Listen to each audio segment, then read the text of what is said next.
جی senator مشتاق احمد صاحب جی. Technical سوال ہے ذرا غلط ہو. شکریہ مسٹر چیئرمین. Question number 130.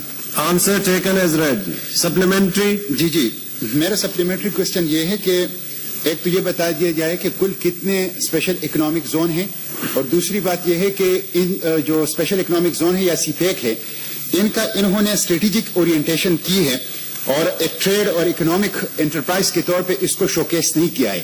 اب انویسٹر جو ہیں وہ اسٹریٹجک جو پروجیکٹس ہوتے ہیں اس میں نہیں آتے، وہ ٹریڈ اور انویسٹمنٹ کے لیے آتے ہیں. تو کیا اس کے نتیجے میں یہ پروجیکٹ ناکامی سے کی طرف یہ لے کے نہیں جا رہے ہیں کہ اس کو ایک اسٹریٹجک پروجیکٹ بتا رہے ہیں، نہ کہ ایک اکنامک اور ٹریڈ پروجیکٹ بتا رہے ہیں؟ جی minister for P M E جی.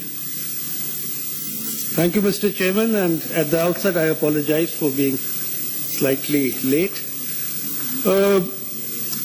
سر ایک تو ٹوٹل جو اسپیشل اکنامک زونز ہیں انڈر سی پیک وہ 9 ہیں، اور یہ کچھ 4 سال پہلے سے یہ ڈٹرمنٹ تھے 9 اسپیشل اکنامک زونز، مگر ان پہ پیش رفت بہت سست ہوئی.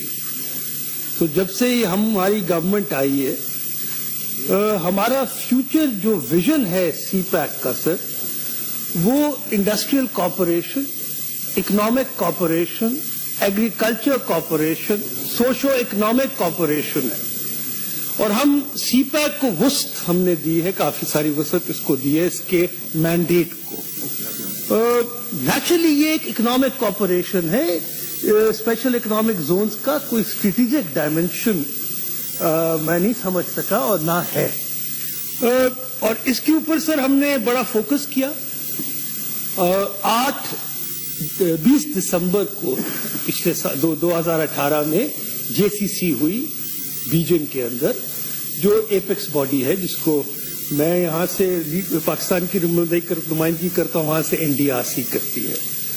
تو ہم نے وہاں انڈسٹریل کوآپریشن کے اوپر ایم او یو سائن کیا ہے، کیونکہ پاکستان میں اگر در حقیقت سی پیک کے جو اکنامک ڈویڈنڈس ملنے ہیں، جب تک اس کے ڈویڈنڈس پاکستان کی اکانومی کی سینرجیز کریٹ نہیں ہوں گی ان 2 معیشتوں کی.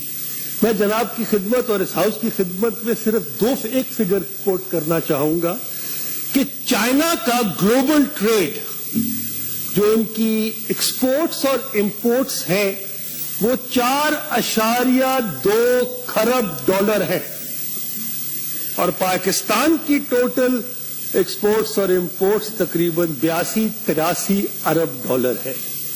چائنا کی بہت ساری انڈسٹری ریلوکیٹ ہو گئی مختلف ممالک میں، یہاں تک کہ ویتنام کی آج ایکسپورٹس 200 ارب ڈالر کی ہیں.